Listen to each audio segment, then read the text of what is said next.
दिवसापूर्वी मुक्ताफळ उधळली। ते म्हणले की मशिदीमधून अशा पद्धतीचं वक्तव्य केलं जात आहे, काँग्रेसला सपोर्ट करा।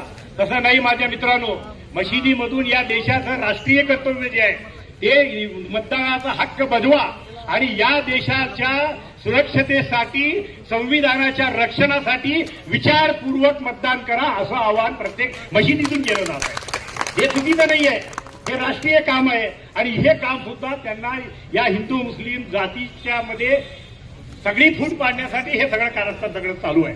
त्याला उत्तर देण्यासाठी खऱ्या अर्थानं आजचा हा ईद मिलनचा कार्यक्रम आहे।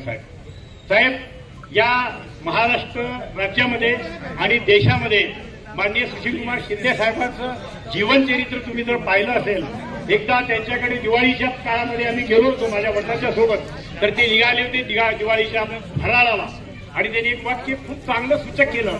ते म्हणले की मुझे हर समाज के हर प्रोग्राम में हिस्सा लेना पड़ता है, इसलिए कि मेरा समाज जो है वो जिस समाज से आते हैं वो समाज पूरे सोलापुर जिले में मुझे लगता है 5 से 10 हजार का भी नहीं है।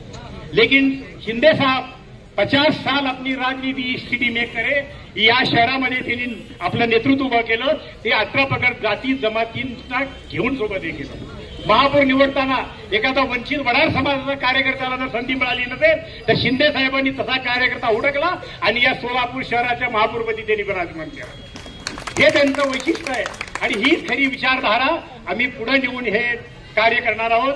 हा फक्त निवडणुकीच्या साठी बोलावलेला मेळावा नाही, माफ करा।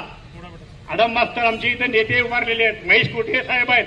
आम्ही खऱ्या अर्थानं या सोलापूरच्या धर्मांध आणि जातीयवादी शक्तीच्या विरोधात आम्ही सोलापूरकर 4 हुतात्माच्या नगरीमध्ये एकत्र आहोत हे सांगण्यासाठी आम्ही एकत्र आहोत। शहीद भगतसिंगांनी म्हणलंय, शहीद भगतसिंगांनी ज्या वेळेला त्यांना हे केलं त्यांनी काय म्हणले, वाटत जर स्मशानातून जात असेल तर तिथे प्रेतांना पाहून डेवरून जायचा नसतो, होता होई तो घ्यायचा असतो अंगार आणि तोच क्रांतीसाठी शृंगार। शहीद अशफाकुल्ला